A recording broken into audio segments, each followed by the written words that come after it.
আর বিলম্ব আমরা সবে মিলে চলে যাই ওই নিকুঞ্জ বনে।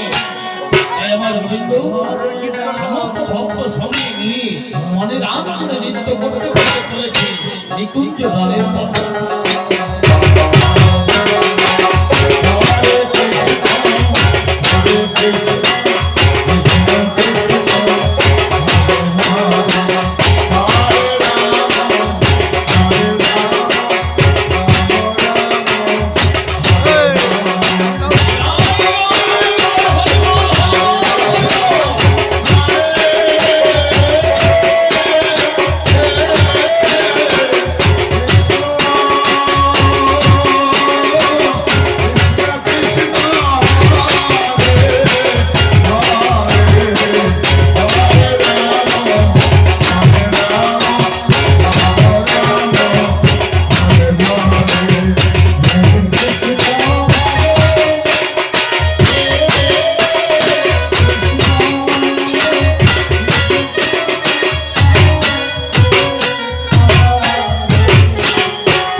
আমাদের রাজমঞ্চ এমন ভাবে ভেঙে পড়লো কেন?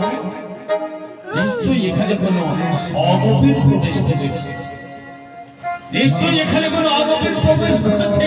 তা হলে আমাদের রাজমঞ্চ এমন ভাবে ভাঙতে পারে না। ব্রজের গোপীরা বলছে, হে গোবিন্দ, আমাদের কাছে কোনো অগপী নেই, আমরা সকলে গোপী, আমাদের কাছে কোনো অগপী আসে না। আমার গোবিন্দ বলছে, না, এসেছে। আর গোবিন্দ বলছে, না, এসেছে। কোন অগপী না আসলে আমাদের রাজমঞ্চ ভাঙতে পারে। যাও, তোমরা একবার নিকুঞ্জ বনের মাঝে খুঁজে দেখে এসো, হয়তো কোথাও কোনো অগপী লুকিয়ে আছে। যাও, তোমরা একবার দেখে এসো। ব্রজের গোপীরা এবার সকলে নৃত্য করতে করতে চলেছে অগপী খুঁজে পাওয়ার জন্য এই নিকুঞ্জ বনের মাঝে।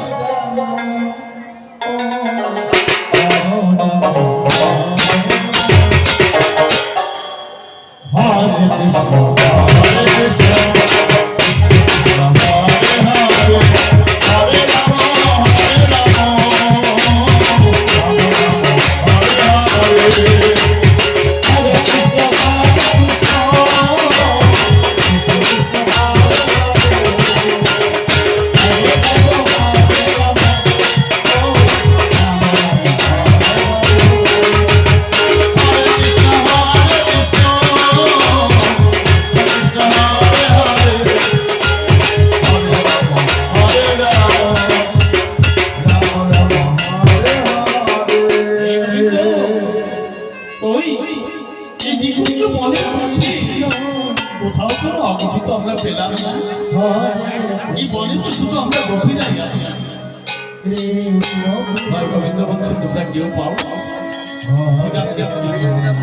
তোমরা একটু বসো, আমি একবার দেখে আসি।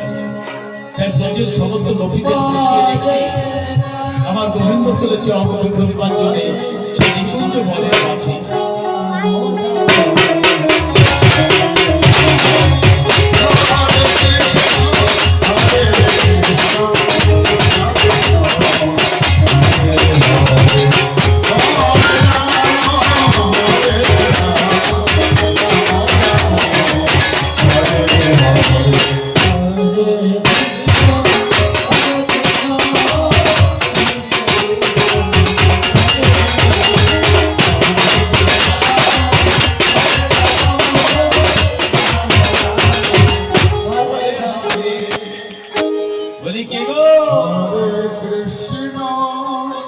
এই গভীর রাত্রে গহন বনের মাঝে মুক্তি ঢেকে চুপটি করে বসে আছো তুমি বৃক্ষের আড়ালে। তুমি কোন গোপী গো? তুমি কে গো? তুমি কোন গোপী? বলছি আমি এক সখী গোপী গো। আমি অনেক সুন্দরী তো, তাই পরপুরুষকে মুখ দেখাই না, তাই এখানে মুক্তি থেকে চুপটি করে বসে আছি। আমার কবে তো বলছে আহা কত বড় সতী দেখেছো। সতী না হলে ঘর ছেড়ে বনের মাঝে এমনি ভাবে চুপটি করে বসে থাকতে পারে?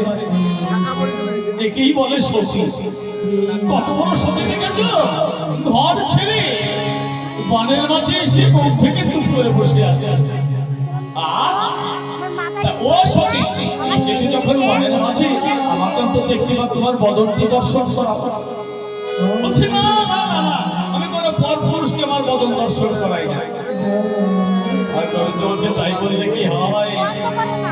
এসেছো কুঞ্জ বনে, বদন তো দর্শন তোমার করাতেই হবে। এই বলে আমার বন্ধু কাপড়ে আচরণ ধরে কাঁদতে শুরু করেছে।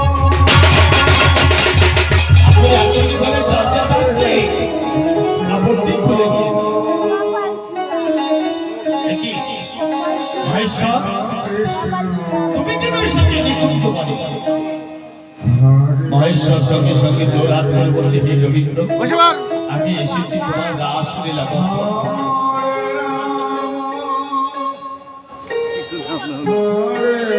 আমি এসেছি তোমার রাসলীলা দর্শন করতে।